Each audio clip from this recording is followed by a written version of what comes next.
Irmão, a paz do Senhor, meu nome é Williams Eliezer Albuquerque dos Santos.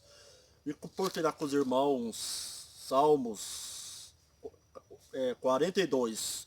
A alma anela para servir a Deus no seu templo.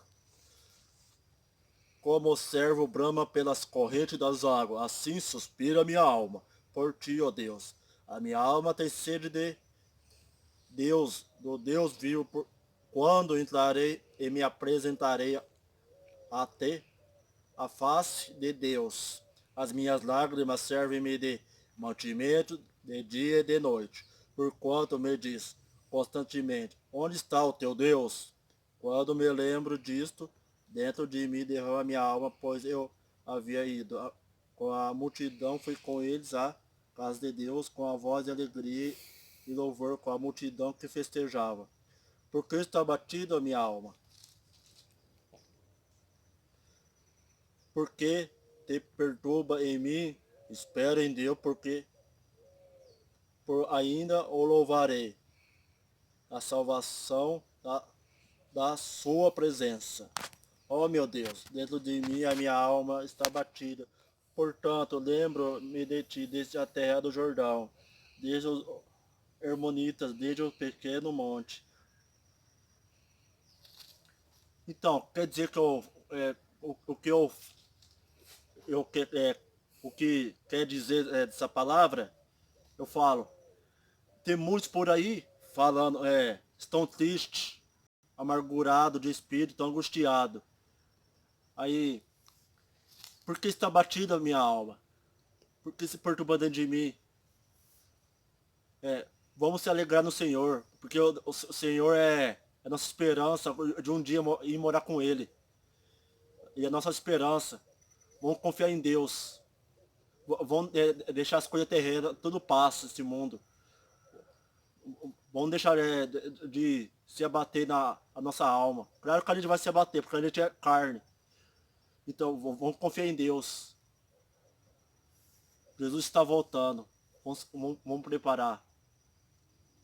Agradeço, irmão, com a paz do Senhor. Amém. Pai, Senhor Jesus, meu nome é Felipe.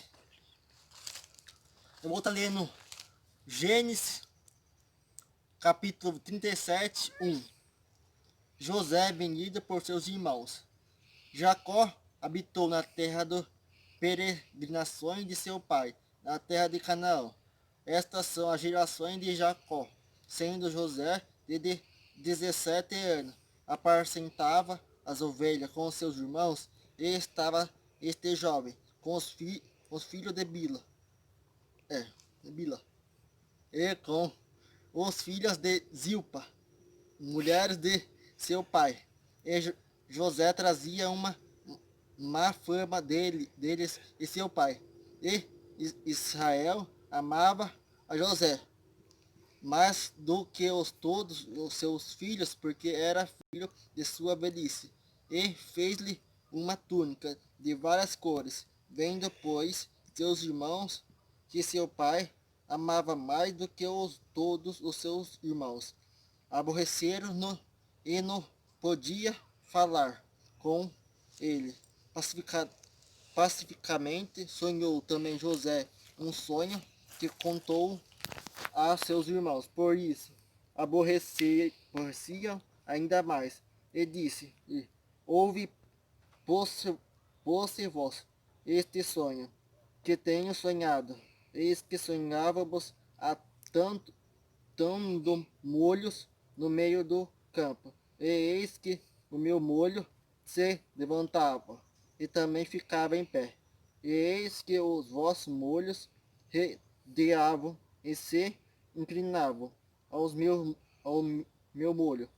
Então lhe disseram seus irmãos: diz tu, pois, deveras reinarás sobre nós.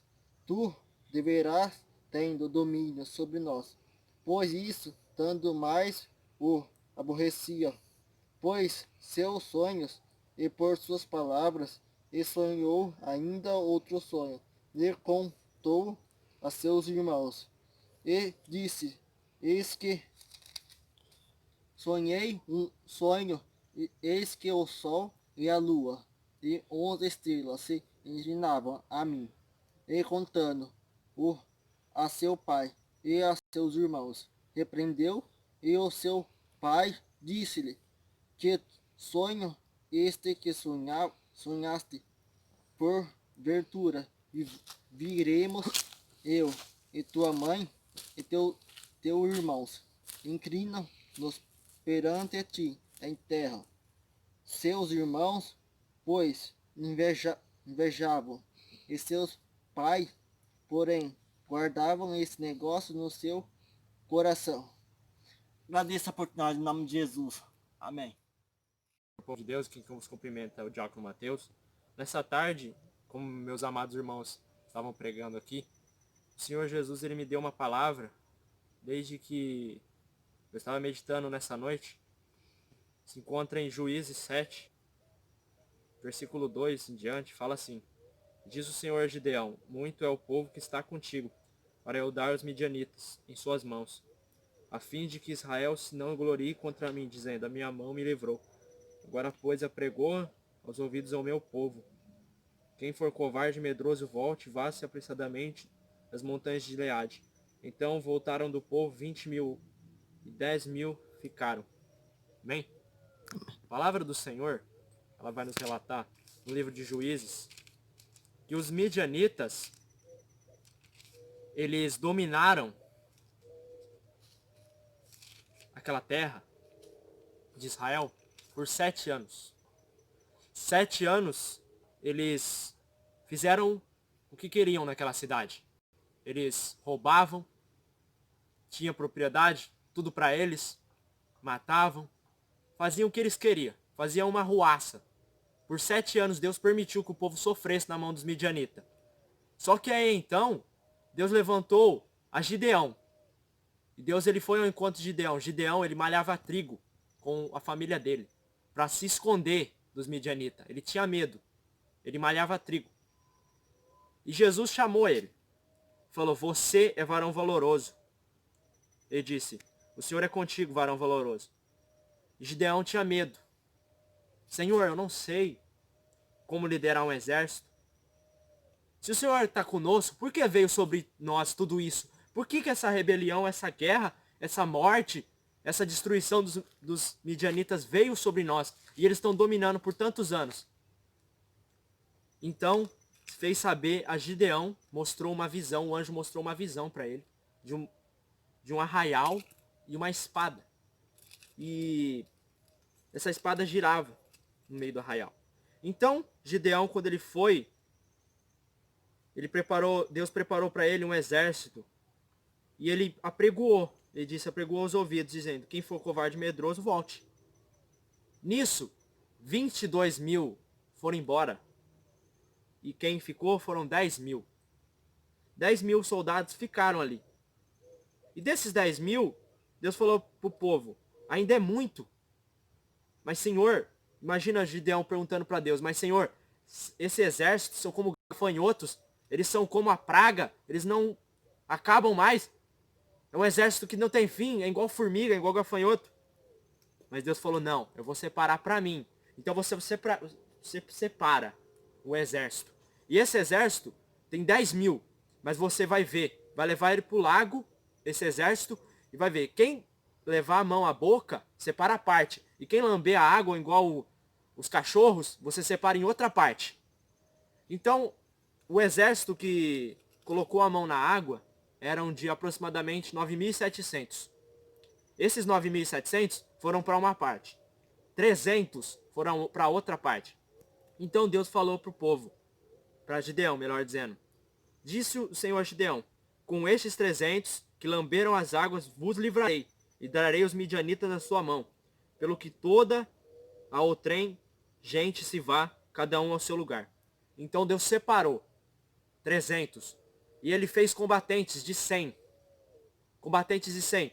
A Bíblia fala que uma parte tocava buzinas, outros cântaros, o outro parte a tocha.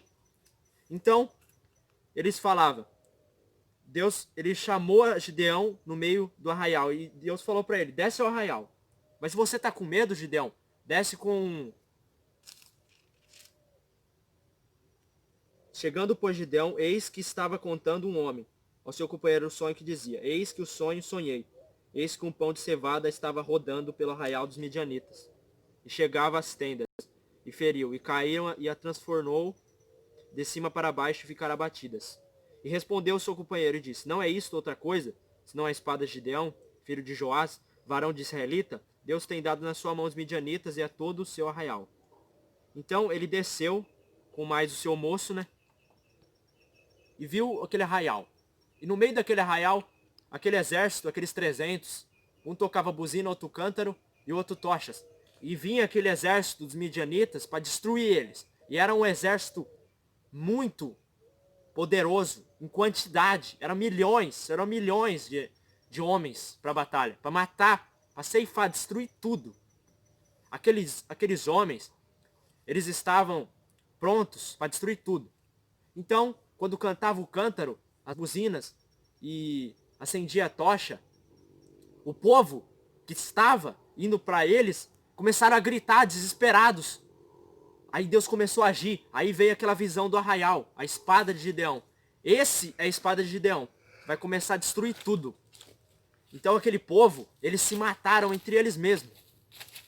Espada contra espada, e começaram a matar um aos outros. Então, ou seja, o povo de Gideão, os 300 não fizeram nada, eles só louvaram a Deus.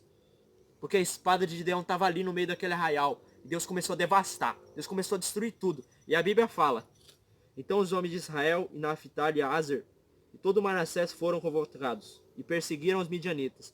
Então Gideão enviou mensageiros a todas as montanhas de Efraim, dizendo: descei ao encontro dos midianitas, tomai-lhes as águas de Bet-bara, a saber, o Jordão. Convocados, pois, todos os homens de Efraim, tomaram-lhes as águas até Bet-bara e o Jordão, e prenderam a 2 príncipes dos midianitas, e a Oreb e a Zebe, e mataram a Oreb na penha de Oreb e a Zebe, e mataram a Lagar a Zebe, e perseguiram os midianitas, e trouxeram a cabeça de Oreb e de Zebe a Gideão da além do Jordão.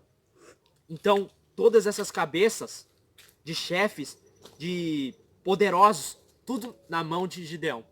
Tá aqui, Gideão, a cabeça dos seus inimigos. Deus entregou para Gideão os inimigos na mão dele. E Deus falou: com apenas 300, eu vou entregar os inimigos na mão de você. E você vai ser vitorioso. Assim é a nossa vida, meu amado. Não importa a quantidade. Deus quer qualidade. É qualidade que Deus quer. Não é quantidade, não. Você pode ter um exército pequeno, mas se você tiver de joelhos, se você tiver de oração, meu amado, você vai vencer. Como eles venceram, eles não precisaram guerrear. Eles só simplesmente tiraram a cabeça de inimigos. Mas foi Deus que destruiu aquele povo. Aquele povo se matou entre si. Deus colocou uma confusão. Aquela espada girava. A espada de Gideão, ela girava naquele arraial. Então, foi uma armadilha, uma estratégia de Deus para Gideão. Então, Deus está dando estratégia para você nessa tarde, nesse dia de hoje. Ele te dá uma estratégia para você vencer os seus inimigos. Porque os midianitas não vai prevalecer. Por 7 anos aquele povo prevaleceu, mas perdeu. Porque Gideão, ele não era, melhor dizendo, um valente. Ele tinha medo. Senhor, eu entrego tudo nas tuas mãos. Então, Deus entregou tudo na mão aquele exército numeroso na mão. E foi tudo destruído. E Gideão foi salvo. A cidade de Israel foi salva. Amém? Essa palavra que fica no coração dos irmãos, que o Espírito Santo continue falando em cada coração. Amém? Que Deus te abençoe. Deixe o seu like, o seu comentário, porque principalmente o like vai alcançar muitas almas para o Senhor Jesus que precisam ver esse vídeo. Amém? Deus abençoe sua vida em nome de Jesus. Compartilhe esse vídeo. Deus abençoe.